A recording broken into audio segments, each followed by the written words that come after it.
Babba game and shit. Boop. Come on. Okay.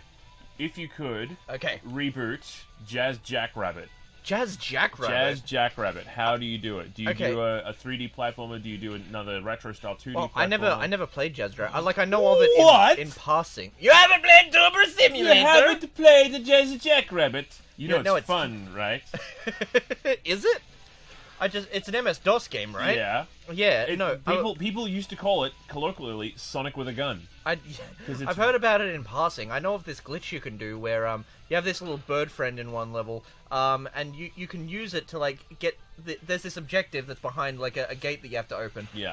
But speedrunners have found that using your bird assistant, you can fire it. They accidentally discovered you can fire at that final objective. Listen to this guy scream through the freaking wall.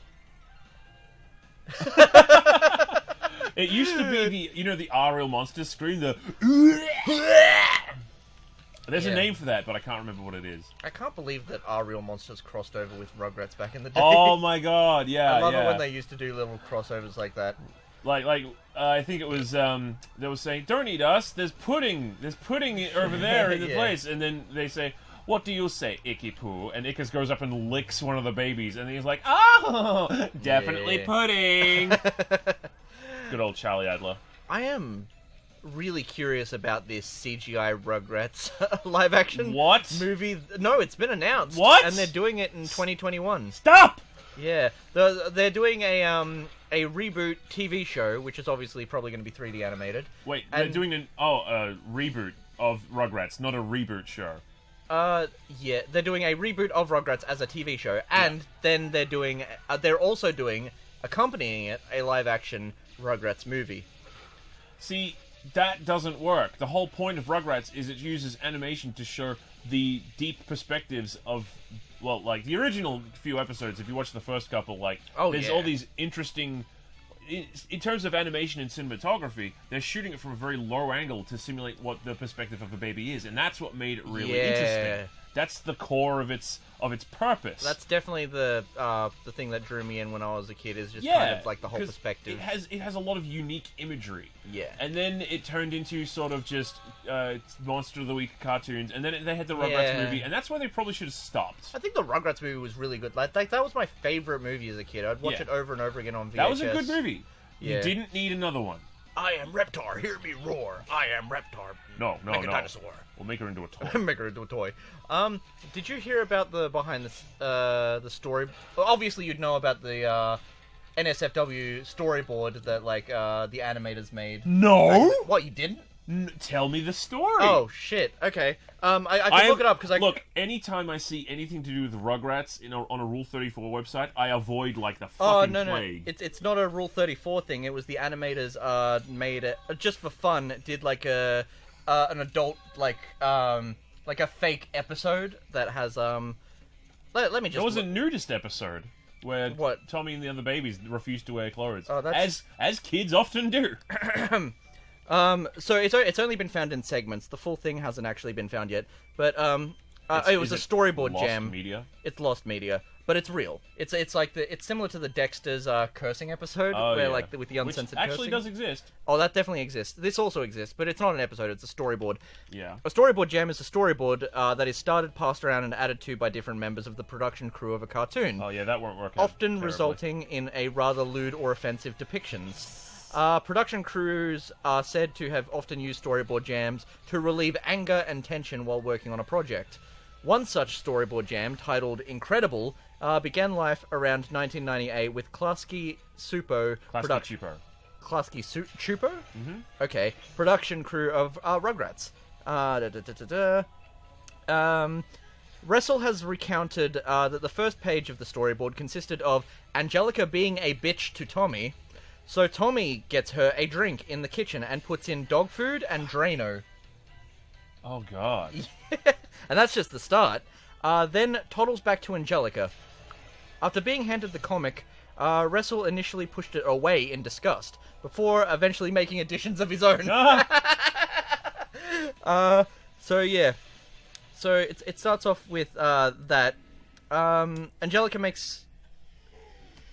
Actually... You can read it if you want.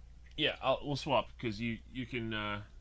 So the first page added to by Wrestle, it's at the start of The first page added by Wrestle, the third page overall, and the only one he was able to recover and post online depicts after Tommy returns to Angelica with the poisoned drink, Stu arriving home before angrily abusing everyone and making sexual remarks to Angelica while Tommy twitches uncontrollably.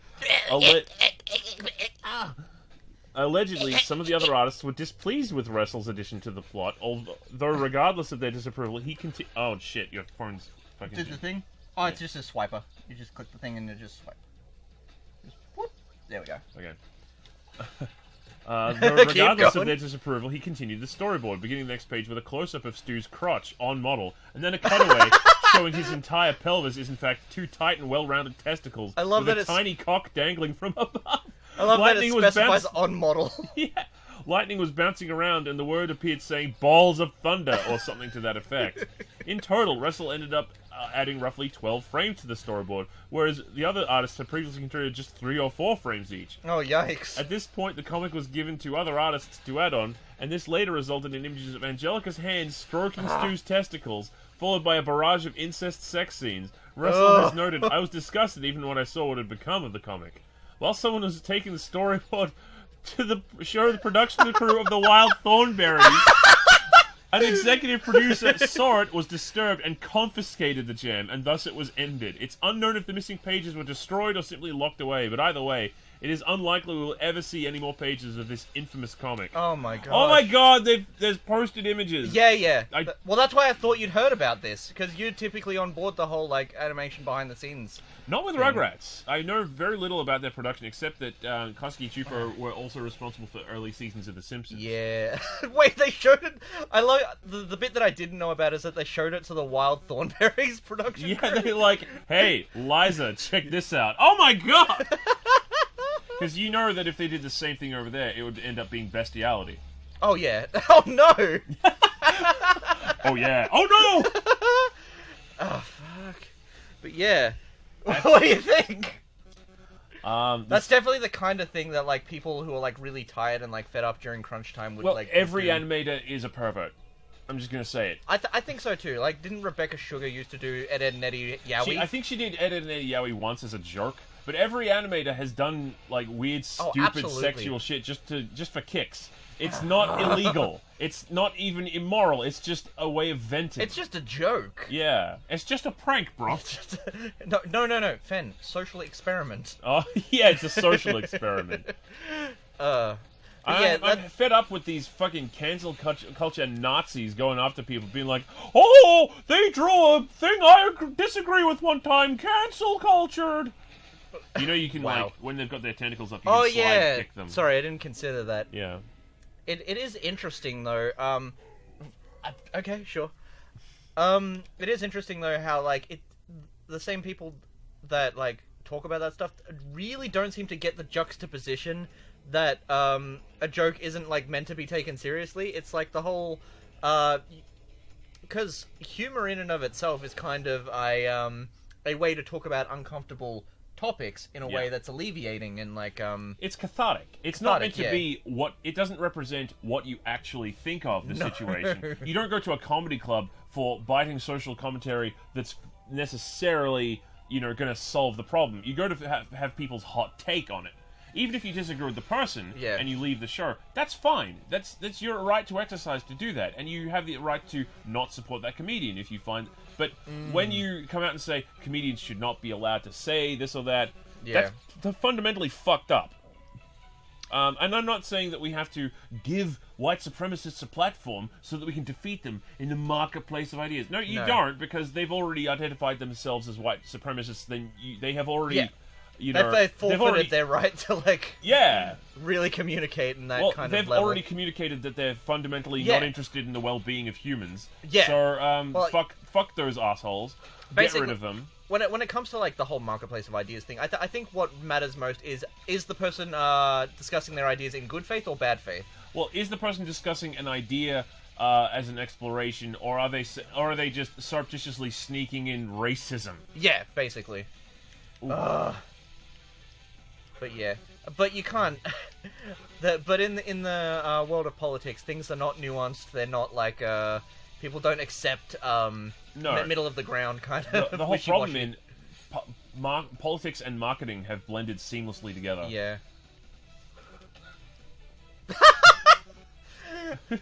I just love how it was just a slight. Like I'm just. It sounds like he's in the middle of like the supermarket and Crash is just leaning over to grab some cranberries and he just knocks his shoulder and he goes. Stop that! It's really irritating. Now come here and let me electrocute you. It's madly annoying. Madly annoying. Icky pain. Horrible pain. It's like I have a lot of people who I respect and admire who don't want to watch South Park. That's fine. But they are happy that South Park exists and it is not, a shill that is, bought out by one company or, it doesn't represent a corporation's ideas. It represents the ideas of two individuals who are seeking out their own position on things. Which, incidentally, they usually pick it out by trying to find middle ground or showing how ridiculous both sides are. Or if they're really stuck for something like for the presidential election, they look at the Vegas odds. Yeah. I'm not the type to like typically go out of my way to try and accuse people of like hypocrisy or anything like that, and this isn't that. But one of the types of people that confuse me a little bit are the ones that like they like get out of my way consistently. They consistently. I need those cranberries. They consistently like call out people for making like offensive jokes or racist this and sexist that and kind of stuff. But then they will in the same breath like quote or enjoy something from South Park and Rick and Morty that is equally as offensive as the thing that they're calling out. And it's very very jarring to like hear people in one breath say like, oh, you're not allowed to joke about this thing, and then in the next breath go, oh, that episode of South Park was really funny when they made fun of this thing. That's why I have to admit to people, I watched Street Fighter Chode, and even though I don't have a problem with Rina-chan, I laughed my ass off because Street Fighter Chode's one of the dumbest things I've ever seen. Yeah. But it's like watching two high school kids have an argument via animation, and I found that the pettiness itself was really funny in that sort of way. But my general rule of thumb is basically, are people acting in bad faith, or are they genuinely trying to express a legitimate concern? Or is the person who's talking shit about someone else in a position of power above the person that they are talking shit about? That's really important. To consider. And I feel like with a lot of these, they're more guidelines than actual rules. That was really good. Thank you. That one right there was really good.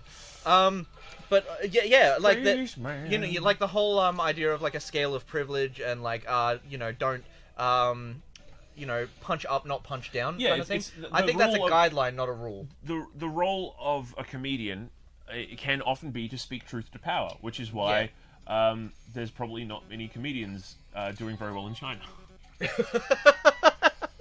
Whoa! Oh gosh, you're gonna get my channel banned in an entire country. Oh boy. Yeah, fuck China. Oh, why are you doing this? Well, sorry. Big respect to the wonderful people of China. Absolutely. And the passionate people who go about living their lives under a horrible regime that, mistreats them terribly.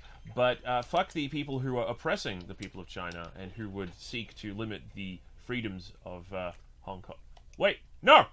Well, I guess I'm never getting that Chinese money. Did you just...